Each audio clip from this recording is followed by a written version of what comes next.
ಯಾಕೋ ಹೇಳ್ತಿದ್ಯಾ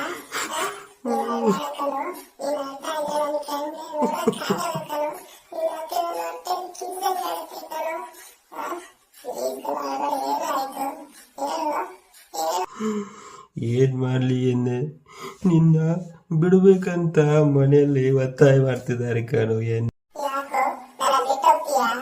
ಬಿಡಕ್ ಮನಸ್ಸಿಲ್ಲ, ಆದ್ರೆ ನನ್ನ ಮನೆಯವರೆಲ್ಲ ನಿನ್ನ ಬಿಟ್ಟು ಬಿಡು ಅಂತದಾರ ಕಣು. ಎನ್ನೆ